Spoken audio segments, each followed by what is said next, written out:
Good morning, my friends. Are you ready to summarize what we did on that last video? That last video was pretty heavy. We were using Raoult's law to look at the vapor pressure lowering when you had a mixture of a solute with a solvent. Very easy to calculate the vapor pressure of the solvent above the solution, especially if it's a non-volatile solute. But if we had two volatile liquids, right, like we did at the end with the pentane and the hexane, they're both vaporizing, and so they both contribute a partial pressure to the gas above the solution, and we could calculate several things from that. This is what we did as a summary. We were able to use Raoult's law to figure out the partial pressure of just pentane, or say species A. There could be any mixture. We could also use Raoult's law to figure out the partial pressure of hexane, i.e. species B. And if we know both of them, Dalton's law of partial pressure says we can just add those together, right? So we can get the partial pressures of each species above the solution. We can get the total pressure above the solution by adding them together. And if we know the partial pressure of each species, A, B, C, however many, we'll only do two, A and B. I won't give you three or more species at this level. If we know the partial pressures and the total pressure, you just take that ratio, right? That's the proportional to the mole fraction. So instead of moles of A over total moles, you could do the partial pressure of A over the total pressure, and that gives you the mole fraction. So you can get the composition of each species in the vapor phase, and you can compare that to the composition in the solution. And we did all those calculations in the last video. So if you're a little rusty-dusty on that, go watch that video on vapor pressure lowering. That's going to be pretty critical to understand this. What we're going to do is kind of a part B to that video, and we're going to graphically look at it, qualitatively, right? So we're not going to calculate anything, but I'm going to show you how we can plot that information and get graphs of the Raoult laws for each species and plot the total vapor pressure and plot the vapor phase composition and be able to relate the vapor phase composition to the solution composition by using a tie line. This is a little weird. These graphs are pretty crazy. I had to stare at them several times, looking at them, going, whoa. But once you get these, you can given a solution phase composition, you could get the vapor phase composition in seconds. Just boop, boop, up and over and down. Bang, just like that. So let me take a few minutes. I'm going to draw up a generic one. I'm not going to do a specific species like pentane, hexane, or, toluene, benzene, or something like that. But this is for, ideal mixtures, right? Ideal solutions. But I'm going to show you a generic way to look at solution versus vapor phase compositions by connecting it with a tie line. Let's do this. All right, real quick before we do the tie line graph, procrastinating here, let's just get a picture of what we're talking about. Let's say we've got a solution, an ideal solution, right, with two volatile liquids, A and B. We'll have a mole fraction of A and a mole fraction of B. Whatever those are, doesn't matter, right? If it's ideal, we can mix them in infinite numbers of proportions, right? So let's put this in a sealed container. They're both going to vaporize and form an equilibrium between the vapor phase and the liquid phase. I didn't draw the condensation lines. But let's say B is more volatile than A. It has weaker intermolecular forces, right? And we did the pentane versus hexane. That would have been the pentane in that example. It's smaller, so it more easily vaporizes, weaker intermolecular forces. Well, that means B is going to vaporize more than A. That means you're going to get more of B, the more volatile component, up into the vapor phase than you will of A. That's going to change the composition of the vapor versus the solution. They're not going to be the same. Okay? So we know the solution composition. This is the key. What's the vapor phase composition versus the solution composition? And we could use Raoult's law to calculate the partial pressures of A and B in here, get the total pressure and calculate the mole fractions, and get the composition in the vapor. I want you to just fundamentally understand that the more volatile species will be enriched, right? It's going to vaporize more. And if that's B in this case, it could be A or B, but in this case, let's define it as B. The amount of B will increase in the vapor phase versus the solution, right? So the mole fraction of B will be higher in the vapor phase than it will in the solution. And the mole fraction of A will be lower than it was in the solution because it's not as volatile. You've got more B coming off than you do A, right? And that's going to be our basis for fractional distillation later. We can enrich the vapor phase with one of the species, collect that, condense it, revaporize it, enrich it in species B again, condense it, collect that, and just continue that process. And that allows you to separate a majority of B from A just by this fractional distillation. It's kind of cool. All right, now I want to draw the tie line. I just want to make sure that we understood the difference between the vapor phase composition versus the solution composition, and the vapor phase will be enriched in the more volatile component if you have two volatile liquids. All right, here we go. All right, here's a tie line plot. Let's put that up on the top here. This is a generic one. Right? So I haven't identified specific species. Let's just say we have A and B. Both are volatile. I got 4 different colors here. Let's look at each line and what it means. All right. So we're plotting on the x-axis the composition of species B. You could do A, you could do B. It doesn't matter. Right? And let's say B is the more volatile component. And what we're going to do is plot that versus the pressures. Vapor pressures, total pressures, and whatnot. So I got pressure, and that could be torr, atmospheres, millimeters, mercury, whatever. But I have it on both axes. And so what we'll do is, let's say if this is species B, I would have no B here, which would mean it would be pure A, pure other species. And then as we increase, this would 0.5 would be an equal mixture of A and B in the solution, right? And then over here, we're enriching more and more B. And then we have a mole fraction of 1, which would be pure B. A would be 1 minus that, correct? So pure B. So if we plot the pressure, well, if it's pure B, and it's just B, there's no A, the pressure at some temperature, this will be at some constant temperature, right?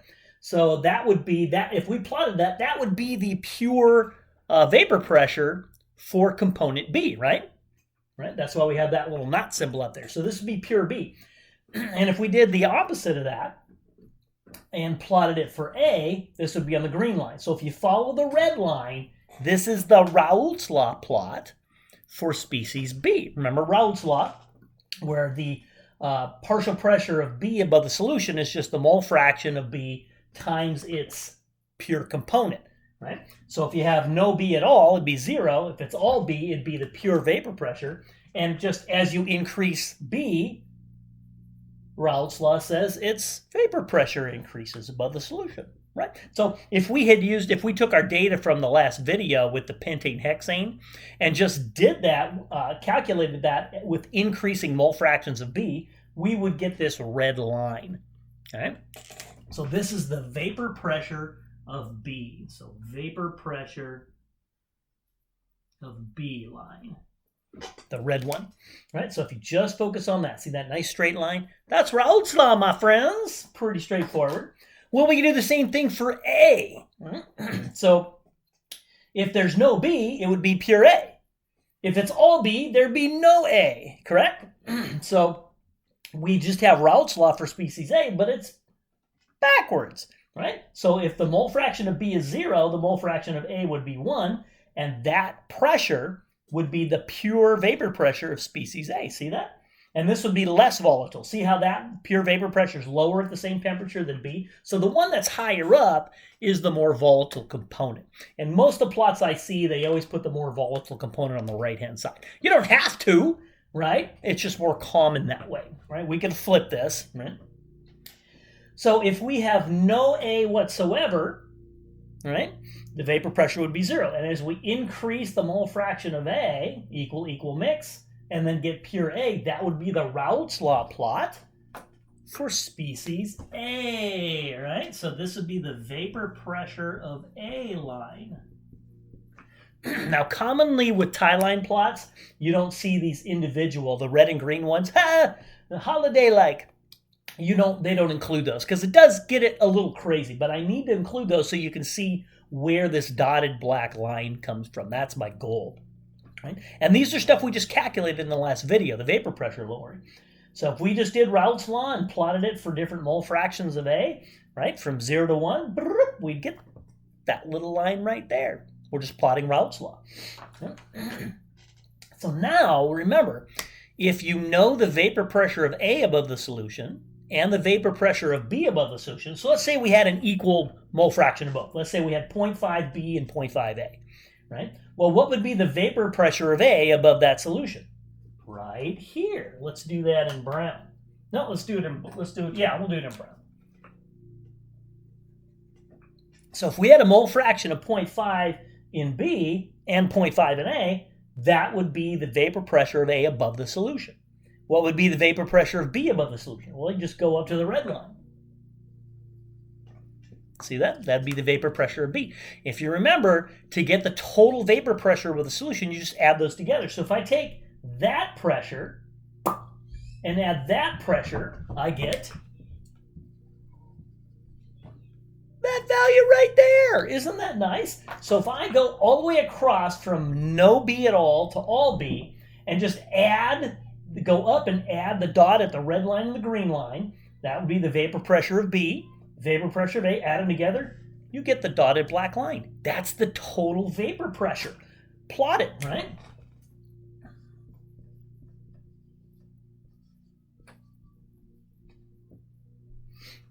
That's the total vapor. And obviously that goes up as you have more of as you increase the composition of the more volatile component, the total vapor pressure, not total vapor, the total pressure above the solution will be increasing as well. So that dotted black line is just the total pressure above the solution, which is Dalton's law of partial pressures, which is just A plus B. So I could do it at, say, right here, 0.5, 0.6, 0.7. If we did 0.8, we would just take the vapor pressure of A plus the vapor pressure of B, boop, you get the total vapor pressure.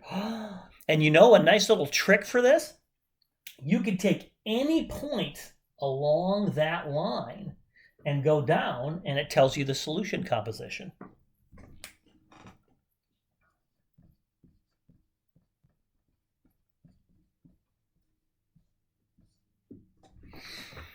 I'll explain these more on the next board. Write things out. So I can take any point on that line. So let's say I have a total pressure above the solution of, say, 300 millimeters mercury. And I go across, and I'm on that line right there, right? So I could go across and go dot, dot, dot, dot, dot, dot, dot, dot, dot, dot, dot, dot, dot, dot. I could get the partial pressure of both A and B, and that would tell me I'm at that mole fraction of species B, whatever's plotted on the x-axis. And if I subtract that from 1, I get the mole fraction of species A. So I could go over here and say, well, if I'm at, say, 200 millimeters mercury, right? Follow the graph. If I'm at 200 millimeters mercury, I could go over to the total pressure line. That would be my total pressure above the solution. I could go down. That would be my partial pressure of species A. That would be my partial pressure of species B. And that would be the mole fraction of species B, right? So if this is 0.1, 0.2, that'd be about 0.16-ish, something like that, right? And then subtract that from 1, and that'd be the mole fraction of species A. See how you can get this? So that dotted black line, across whatever color it is on whatever graph it is, but that dotted line, that straight line, is the total pressure above the solution. And if you go down to the x-axis, that gives you the solution composition. Nice. Now our goal is to relate this to the vapor phase composition, right? Because we could just take the partial pressures divided by the total pressure, get the mole fraction in the vapor phase, like we said. But we can read it off of this graph. It's pretty cool. Thus, the curved purple line, right? So remember, the more volatile component is enriched in the vapor phase. So the composition, so if this line represents the solution composition, for example, let's say that was the total vapor pressure, and then we did the partial pressure divided by the total here and the partial pressure divided by the total there and got the mole fractions, it would shift over to here. Let's do that in blue. If I can do a straight line here. See that blue line right there? That connects that dotted black line. That's the solution composition line if you look down. It goes over to the purple line.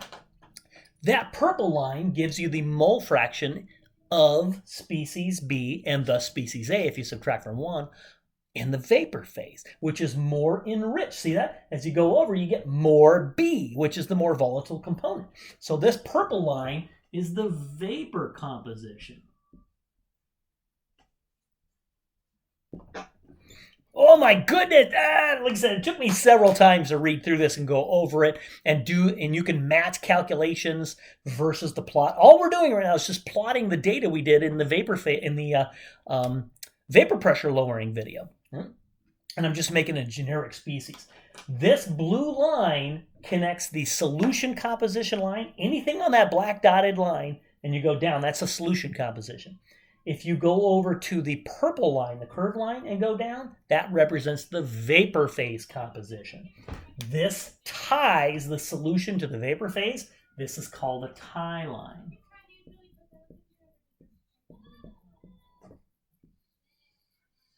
That blue line is a tie line that connects the solution composition line to, which is the dotted black one, to the vapor phase composition line, which is the curved purple one. So what I can do, watch what happens. Let's say I had a solution composition of mole fraction 0.5 in B and A. And I go, what's the vapor phase composition? You could do the calculations like we did on the last video on vapor pressure lowering, or you could just go like this. Well, let's say we've got a solution. Let me erase this. Let's say we've got a solution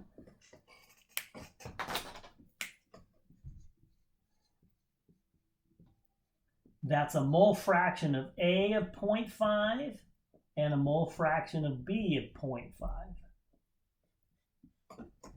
What's the vapor composition?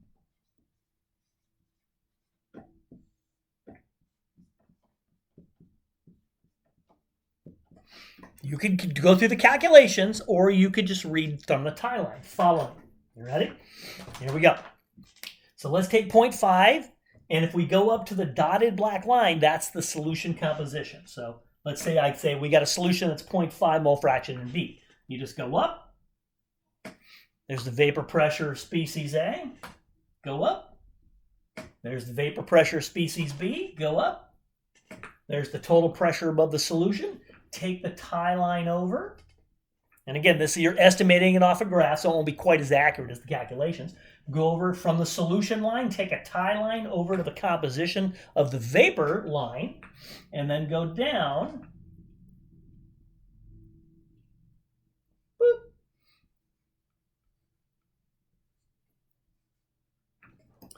So if you're given the solution composition, you go up to the solution line, take a tie line over to the vapor line, and go down, and that's the mole fraction of B in the vapor. Boop, up, over, down. Oh, it takes you a few seconds. So if this is 0.5, 0.6, 0.7, 0.8, that'd be about 0.81. So I'm going to go approximately 0.81. And then if we subtract that from 1, this would be about 0.19 in B.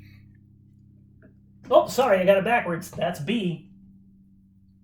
So I plotted B, not A. Oh, you're supposed to catch me on those things. That's B I'm reading off. So B would be about 0.81, and A would be about 0.19, right? I wasn't reading my x-axis, was I? So that's the composition of B. Subtracted from 1, that gives you the composition of A, right? Does this make sense? If B is more volatile, there should be more of it in the vapor phase. So if I have a mole fraction of B of 0.5 in the solution, I should have higher than 0.5 in the vapor. Jumps up to 0.81. And the less volatile species, A, there should be less of it in the vapor. So if there's 0.5 in the solution, drops down to 0.19, or roughly you can say about 0.2 and 0.8-ish, depending if you can go 1 or 2. We could probably go to 2 decimals based on this one. So if I gave you a test, I'd probably give you a mole fraction to 2 decimal places, 0.50 or something like that. All right, so up, given the solution, go up to the solution composition, dotted black line, take a tie line over to the curved purple line, which is the vapor composition, come down, boom. There's your mole fraction in the vapor phase.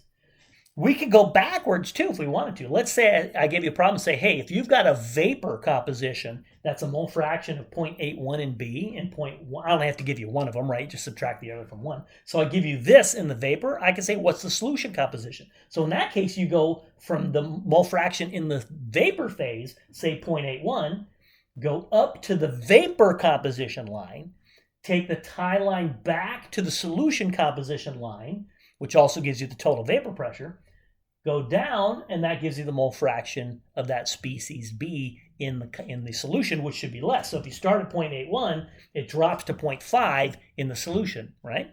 And if you start with 0.19 of the less volatile species, it goes up to 0.5. So you could go, if you start with the vapor, you go up to the left and down. If you start with the solution, you go up to the right and down. That's what the tie line is for. And you can get individual vapor pressures. Sometimes you won't see the green and red lines, though. You'll only see the solution line and the vapor line.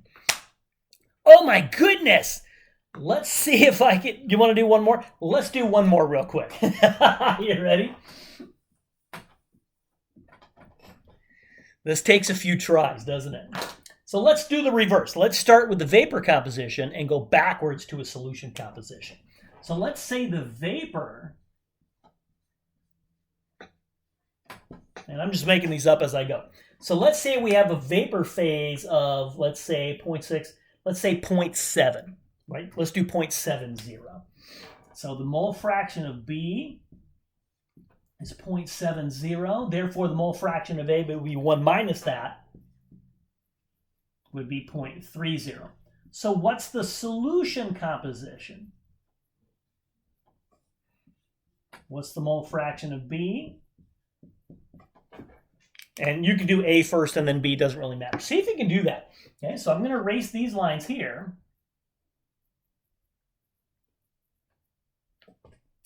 And see if you can find a tie line that crosses over.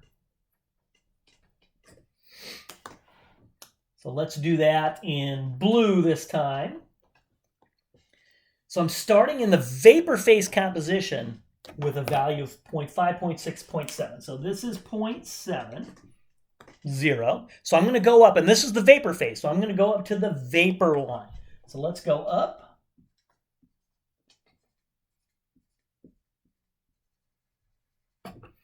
To the vapor composition line.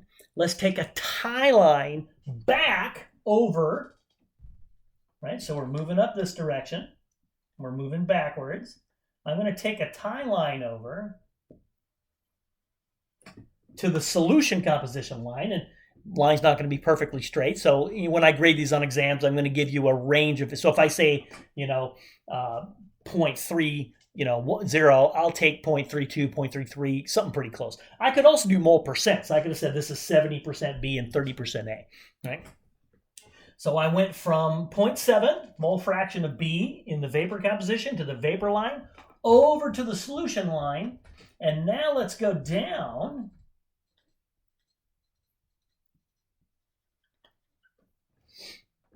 And that's the composition in the solution. So this is 0.1, 0.2, 0.3, about 0.34-ish, right? Give or take, about 0.34. So let's say the mole fraction of B is about 0.34, which makes sense. It should go down. It's the more volatile component, so it's going to be enriched in the vapor phase and lower in the solution, right?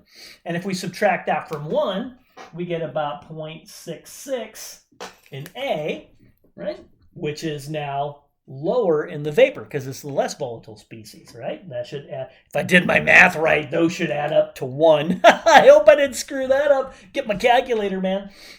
Right? So in that scenario, we're starting with the vapor up, over, and down, taking kind of a reverse tie line in that scenario. So once you understand it, in seconds, you could estimate solution versus, so if I give you vapor information, you can get solution information. If I give you solution information, you can get vapor information. And from either one, you can get total pressure above the solution. And if I give you the red and blue lines, the Raoult's law lines, you can get the individual vapor pressures of either of those liquids in that mixture.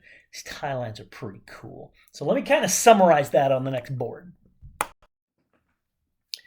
All right, so here's a summary of that crazy graph. You really need to focus in on it. 2 things we're going to be doing in my class. Given a solution composition, by far the most common one. Here's a mixture of 2, an ideal solution of 2 volatile liquids. Whether I give you the mole fraction or mole percent of A or B, you can always get the other one, right? So look on your x-axis, find that solution composition, go up to the dotted straight line, which is the total pressure line, or the solution composition line. Boop! Go take a tie line over to the curved line, right? So do a little dashed tie line over to the curved vapor line. The only curved line is the vapor line. If you're not sure, the curved one is the vapor composition line, right? And so you go up, take a tie line to the curved vapor line, come down, and when you're on that x-axis, that's now the mole fraction of that species in the vapor phase. Boom! More enriched in the more volatile component.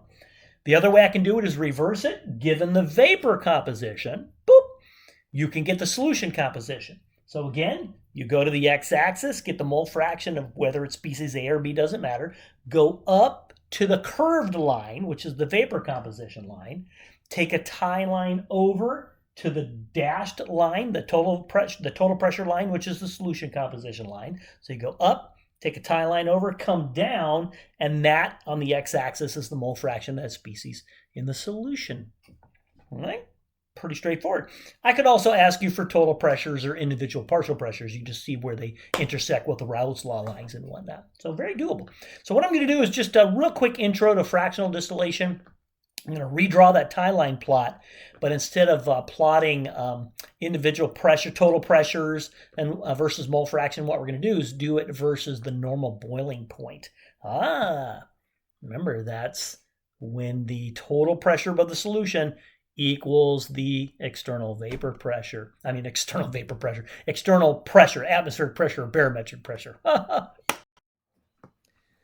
Let's talk about fractional distillation first, and then I'll show you a nice little kind of a tie line, derivative of the tie line plot we looked at. This, not going to go into great detail. You're going to really study this probably in more detail in organic chemistry and probably actually do some labs where you do fractional distillation. You may have run into things like this for if you ever drive by and you see fractional distillation towers, right, where they take petroleum and then they heat it up, and the most volatile species comes out the top, the least volatile one stays in the bottom. So they can separate all these different components in petroleum by distillation, fractional distillation. You'll probably run like a fractional distillation column or something like that in organic, but not in my class. But here's the theory because it ties in. So based on what we did, let's say we've got a mixture of two or more, but let's just say two volatile components. Let's say A and B. B is more volatile, right? That's kind of the trend we're doing. Could be the other way around, but let's say B is more volatile. So for that mixture, let's say we want to separate A from B, right? So let's say we have the ethanol water mixture, right? Back in the Prohibition days, right? So you don't want to ship 10 barrels of like 10% ethanol. You'd rather ship 1 barrel of 90% ethanol because you're less likely to get caught, right? So how do I enrich the ethanol content, right? Cheaper shipping, all that kind of stuff. Well, here, what you do. So let's heat that mixture, ethanol, water, whatever it is, whatever mixture it is. Create the vapor, which now, because of the tie line plot, is enriched in the more volatile species B. That would be more enriched in, say, ethanol versus water. It'd still be a mixture of both, but it'd be a higher mole fraction of B. Let's capture that vapor and recondense it.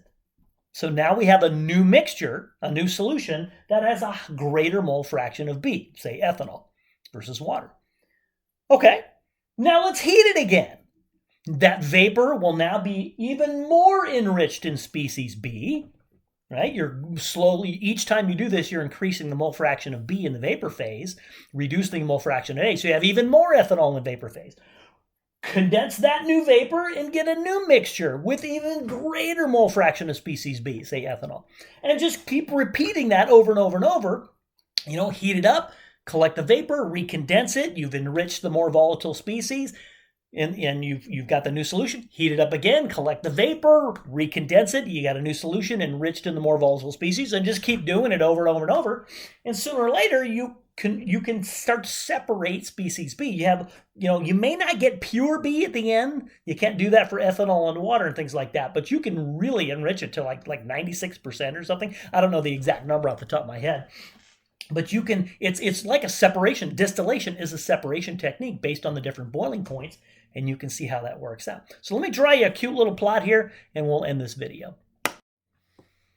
All right, let's twist our thinking a little bit. And again, this is not a detailed, in-depth look at fractional distillation, just an introduction, so when you get to organic chemistry, be like, oh, okay, I remember that from colligative properties and vapor pressure lowering. So what we're going to plot now is the normal boiling point. Remember, what's the normal boiling point? That's when the total pressure above the liquid is equal to 1 atmosphere. Like for water, right? The 100 degrees Celsius, that's when the vapor pressure of water is equal to 1 atmosphere, right? And of course, if you change the external pressure, then you have a boiling point, but it may not be the normal boiling point. That's for 1 atmosphere. So we're plotting that normal boiling point versus the composition of the mixture, right? Let's say we have A and B. Let's say B is the more volatile species. So we're starting with a mole fraction of 0 of B, which is all A, and then a mole fraction of 1 for B, which is all B and no A, right? So if we have no component B, just component A, the boiling point would be the normal boiling point for pure A, correct? And if we have all B, then that would be the normal boiling point for all B, which should be a lower boiling point because it's more volatile. It should be easier to boil it, right? So that is a lower, so let's say that boiling point's, 62 degrees Celsius, whatever it is, doesn't matter. If you have specific species, you can plot those. And pure A, which is less volatile, will have a higher boiling point. Let's say that's up in the 108 range, 107 to 108. And if you plot for the solution composition, right, as you get more of the less volatile component, don't you agree the boiling point would keep dropping until you get pure B? So you get this curved line here, which represents, we call that red, that's the solution line, whatever color it is on whatever graph. That represents how the normal boiling point changes as you enrich the mixture in component B, the more volatile component. Nice, huh? The green line is the vapor, kind of like we did before with the tie lines. So that shows the vapor composition as you enrich it in B. Let's take a look here. This is how a fractionating column will work. Let's say we have some solution that's 0.123. Let's say it's 0.4 mole fraction B. We can go up, and that gives you the solution composition, right? Right? That's the solution composition, 0.5, right? That would give you the normal boiling point. We could read that across. But what would be the vapor phase composition? You take the tie line over, just like we did before. So that's our tie line. So given the solution composition, you go to the solution line. That gives you also, that would probably boil at 84 degrees Celsius, something like that. So a mole fraction of 0.4 of B would probably boil at about 84 for this theoretical, fictitious mixture. But if we take the tie line over to the vapor composition line and go down, that would give you the mole fraction of B, right? So you've enriched it in B. Now what's interesting, if we go down,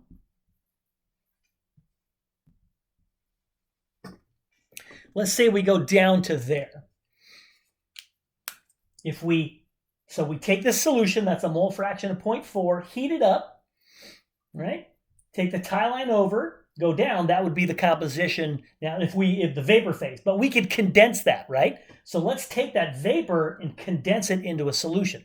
This is now the composition of that recollected solution. So a lot of times they call that stage 1. Right? Heat it up. You now have the vapor with that composition above the solution. Let's recondense that. Recondense that vapor, and now you've got a solution of that composition. Let's heat that solution again, right? So let's say we have that solution right here. Heat it up. That would be its normal boiling point. That'd be the vapor phase composition, and condense that. So this would be the tie line, and this would be stage 2.